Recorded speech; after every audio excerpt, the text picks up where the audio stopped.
We are on the phone with Misfits Records head honcho, also lifelong Ramones aficionado, and lead singer of Osaka Pop Star, John Cafiero, is with us. Yes. And John, I have to tell you about this. I have to tell you about the book that you participated in, because I was at a bookstore. I was at Barnes & Noble, and I saw this book, the Johnny Ramone book, Commando, and I was shocked that such a thing existed. Wow. You're dealing with an autobiography that I assume was left in manuscript form or notes. How did you start going through and compiling this? Well, in addition to all the things that you've mentioned, I actually also managed Johnny Ramone's estate and Dee Dee Ramone's estate and the Ramones generally. Mm-hmm. And prior to taking on that role completely, Johnny had been working on his autobiography up to the time of his death. And there were, just as you've predicted, there were notes, there were manuscripts, and there were an abundance of these audio tapes, and also some mini discs that had Johnny essentially being interviewed and or just telling his life story and different stories from his life on tape. So when I came into the picture, Johnny's wife, Linda Ramone, had been trying prior to my involvement to get this book put together and put out, and there were a couple of other people that had tried to undertake the task prior to me, and it just wasn't gelling and it wasn't working, and I looked at all the material and I thought, it's absurd. There's got to be a way to do this. There's so much great material out there, and I spent about 2 years plus, and if you were to break down the time just to the solid amount of time that I put into it, I'd say it was about 1.5 years of solid time into putting it together like a jigsaw puzzle. And in addition to all the material that existed, I went out and I acquired about 8 to 10 hours of additional very candid first-person interviews with Johnny telling his life story that was for another book project that never came to fruition. So I married all this material, and it was actually great because Johnny would tell the same story a number of times on these two different sources. But sometimes he would give details on one that he might not have on the other. So by marrying the two, I felt that it gave this really rich, multi-dimensional look into what made Johnny tick and his motivations and his psyche and just the history and the stories in general. I don't know where you even begin with something like this. You know, it sounds like there just had to have been a mountain of material to work with. Did part of you cringe when you got to the editing process of this? Well, you know, like anything else, sometimes things can feel overwhelming. Right. So from just a technical standpoint, maybe, but I really have been a lifelong Ramones fan. I got into the band when I was about 10 or 11 years old, and they've been my favorite band ever since. So I was really honored to even have the opportunity to do this and complete something for Johnny that meant so much to him, and I was genuinely interested in everything. So it became a lot of fun at times. There were times when, to meet deadlines, I would pull all-nighters and work, 16 to 20 hours straight, and I would feel like, my brain was melting and my eyes were bleeding. But I still loved the material so much that it was not something that felt tedious or something that felt like work as much as it was passion or a destiny. Anything that really surprised you in what Johnny had written? Yes, there were a lot of things. Like, I had never known that Johnny wanted to be a film director, and I was fascinated to find out that he had always thought that the Ramones would be a short-run thing, and that when it ran its course, he would then move into directing films. And that's something that we both shared, was this love of exploitation movies and horror and cult movies, but I never knew that Johnny had intended and wanted to be a director. So that was something that I thought was really interesting, and that in particular, he even had a project on the drawing board that he wanted to remake the 70s exploitation film Werewolves on Wheels. Hey, horror fans, here comes the most terrifying motorcycle horror film ever made. Werewolves on Wheels is the ghoulish story of a wild motorcycle gang lost in the desert, mocking the supernatural. One by one they die. Unnatural, unbelievable deaths. See Werewolves on Wheels in color. The chiller thriller from the Fanfare Corporation. Rated R. It's a hair-raising experience. He really, it was something that he definitively wanted to do, and after moving out to L.A. and retiring, Johnny had befriended a lot of celebrities because there are just a lot of celebrities out there, and obviously everybody loves the Ramones. And he would have dinner with them, and sometimes, from what I understand, would bring it up in passing, but never actually tried to push the project. But who knows, maybe if he had pushed it to the right person, it could have come to fruition. But ultimately, because Johnny became ill, I don't think he ever seriously pursued it as much as he could have or would have. So that was really interesting to me, and countless things. But one thing in particular that I was really glad I found, because I had felt that it really gave insight into the seed of Johnny's pro-America attitude and the extreme passion that he had for that, was that Johnny was a huge baseball fan, and Johnny really looked up to his father. And there was this little sidebar story that was just scribbled notes on the bottom of a page of some transcript material that hadn't really made its way out into the forefront of any of the other material. And it was Johnny going through this story about that when he would watch the ball games at home with his father, when the national anthem would come on, his father would make him stand up during the national anthem. And Johnny just thought that was the norm and thought, I guess, I just always thought everybody did this at home. Right, right. And he never realized until later. And I think that having that kind of value instilled into you as a child is only going to grow and expand upon as an adult. And I think that was the early seeds of some of that pro-Americana that Johnny was so passionate about. One of the great features of the book is the album-by-album review that glad Johnny you like gives. that. Yeah, that's really a lot of fun. Where did that stuff come from? Did he actually sit and write that, or was that part of an interview? No, Johnny actually prepared that. Wow. Johnny actually prepared that and intended for people to get his personal insight into what he thought of each record. And as you can see, Johnny is his own worst critic. He has no problem whatsoever being honest and forthright if he didn't think that something was up to snuff. Yeah, one of the great things about the book is that, and you'd expect this, he's really blunt. Yeah. In a really endearing and comical way. Oh, yeah, because everybody, with the passage of time, a lot of people have put these records up on pedestals. Sure. And he's sort of like kicking the pedestal over. Johnny, as he says in the book, he feels that the Ramones were at their peak and at their best in the 1977, December 31st, 1977 show at the Rainbow in England, which was the It's Alive live concert. Wow. So I feel that they did a lot of incredible work after that too. But to Johnny, that was their peak. That was them at their best. And I'll never forget, even when I had produced and directed and edited a DVD called Ramones Raw, and that primarily used some latter-day material as well as some stuff from the 80s. And there was a show from, I believe it was 1981 or 1983, I can't remember off the top of my head, that was shot at the Castle St. Angelo in Italy, and it had only been aired on Italian television once.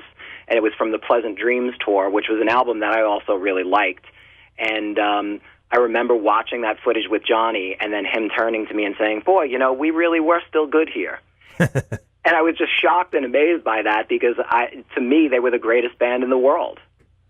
Let me ask you, is that DVD still in print, Ramones Raw? It is. Okay. Yeah. It is. I remember seeing that a while ago. That's got, you've got good Uncle Floyd footage on there. Yeah. Yeah, a lot of great TV appearances. That, in actual fact, and I had Uncle Floyd on the show a couple of years ago, that was actually the first time I had ever heard of the Ramones. As a kid. Yeah, watching the Uncle Floyd show. And it's one of the great things also about the book is that Johnny was something of a pack rat. He kept so much great stuff, and not just Ramones stuff either. Yeah, Johnny was a collector, and he would save things that were relevant to his life in a similar way that he would collect things. He collected autographs, he collected baseball cards, he collected movie posters, film memorabilia, and he would save all of his concert ticket stubs, which Johnny's wife Linda preserved all this material and gave me full access to. So the two of us went through a lot of Johnny's archives and pulled out things like key concert ticket stubs that would show things like the Beatles show that Johnny went to that he references in the book, where he sat in the audience and tried to throw rocks at them from from the stands, and ticket stub from seeing Jimi Hendrix when Gary Kurfürst was involved with promoting, and then ironically years later Gary Kurfürst would go on to become a manager for the Ramones, and newspaper articles from little small town free newspapers from when Johnny was in Little League, all this stuff he saved, and I'm glad that he did because it was just an asset to the book, right down to things like Johnny's first teddy bear. He had saved his first teddy bear, and Linda pulled it out of a box, and I could not believe what I was seeing, and my wife, Suzanne, took some photos of it that were in the book, and we put the photo side by side with a vintage photo of Johnny. I think he was probably about 3 or 4 years old in the photo, holding this very teddy bear that we just photographed a couple of years ago. Wow. Yeah, it's insane, but in a good way. Any more future Ramones projects in the works? There are. I can't talk about them publicly because until they're really ironed out and everyone's agreed, it's difficult. But I would say there's a lot of really exciting stuff that I think will surface in the not-too-distant future and continue to trickle out. But unfortunately, as much as I would love to, it wouldn't go over well if I started talking about it all now. Right. Well, one thing I can tell you that relates back to something you brought up is Uncle Floyd. I, like you, am a huge Uncle Floyd fan, and as a kid I used to watch the Ramones and a lot of other great bands on the Uncle Floyd show, and got to know him a bit as an adult. And something really cool that we're doing with Johnny Ramone is there's a company that we work with called Worn Free that does replicas of T-shirts that rock icons and other rock personalities have worn. And Johnny wore an Uncle Floyd show T-shirt in the music video for Rock and Roll High School, and he'd also worn that same shirt in a number of concerts that we have photographs of. And the people over at Uncle Floyd have teamed up with us and Worn Free, and we're actually issuing an exact replica of the Uncle Floyd T-shirt that Johnny wore, so you can wear the same T-shirt if you'd like. Wow, that's awesome. That's for somebody like me, Ramones fan and an Uncle Floyd fan. You can't get better than that. Yeah, double whammy. Yeah, totally.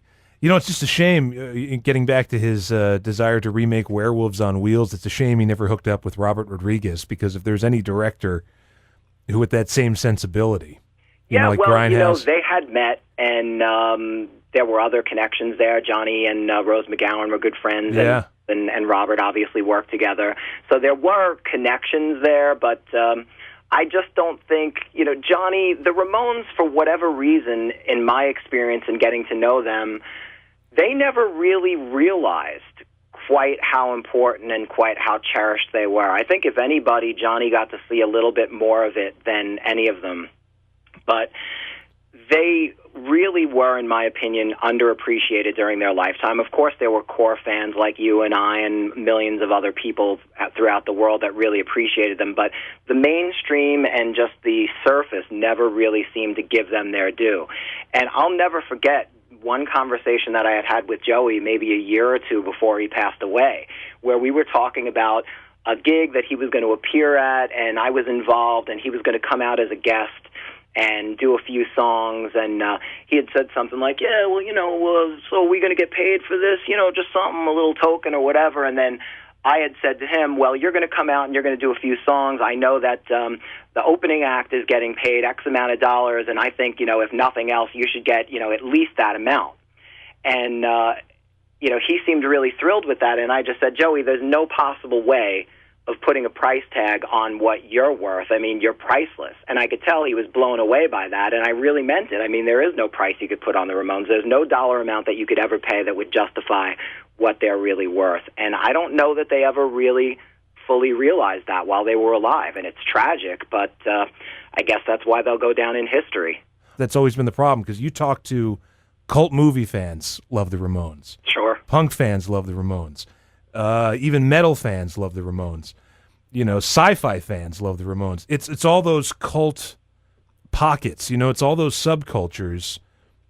And mainstream acceptance and acknowledgement didn't really come until after it was all over, Yeah, it's a shame, but that really was the way that it played out. And I definitely think there's a number of different factors involved, but one of the things that I learned more in dealing with all of the material Johnny had left behind for this book, as well as just even talking to Tommy and a lot of the people that were involved back in the day, one of the problems that they seemed to have also was that punk rock did get this bad rap. At no fault of the Sex Pistols, they didn't really intend for it because they're another great band. But ultimately, after the Sex Pistols came out and there was all the rumors about things like spitting and vomiting and stuff like that, and the media blew it all out of proportion, punk rock got labeled as this thing where, well, if you had these guys in or you had anything to do with them, expect them to be spitting on you or vomiting in the studio. So apparently when word spread, since the Ramones got labeled as punk rock, a lot of the radio stations looked at it like, oh, well, I can't have these guys in because if I have them in, they're going to vomit all over the board or they're going to be spitting at me. And if I'm not going to be able to have them in for an interview, I'm not going to spin them because that's the way that it was back then. So I think that really played a part on things, too. And Johnny had also told a story where there was some newspaper that had come to interview them at a show. And he didn't see them until afterwards. And he said to the person, were you here for the show? And they said, oh, yeah, absolutely. And he said, oh, that's weird because I didn't see you. And they said, oh, I was standing all the way at the back. And he said, oh, well, you really should stand up front. I mean, we sound even better if you stand up front. And they said, yeah, I was afraid I was going to get spit on.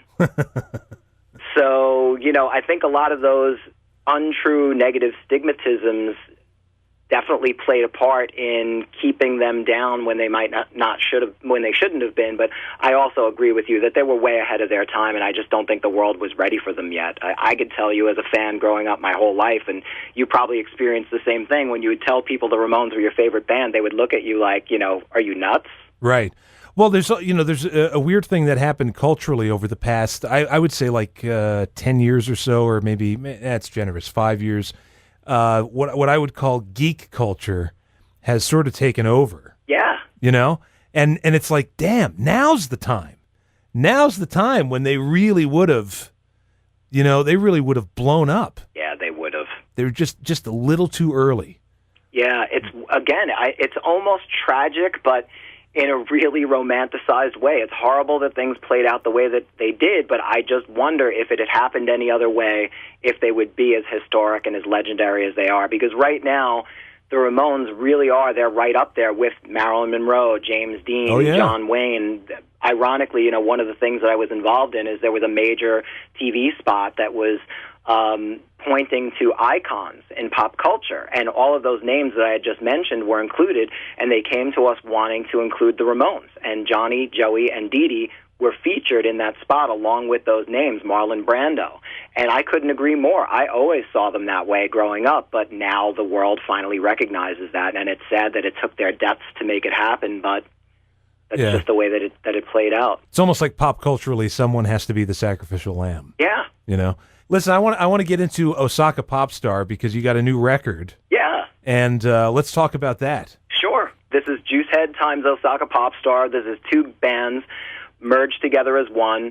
Juicehead is a younger punk band that I had signed to Misfits Records. I think they're a fantastic band, and I produced their new record, How to Sail a Sinking Ship. And together we had teamed up. I go by the name of Osaka Pop Star. I have a music project under that name that is myself on vocals with different people in the backing band backing me up on different projects and different tracks. So Juicehead and Osaka Pop Star teamed up together, and we did a cover of Fugazi's Waiting Room, and it was just released on vinyl for Record Store Day, and the digital single and digital EP are out, and I hope people are digging it. But so far the response has been great. All right, so let's do it.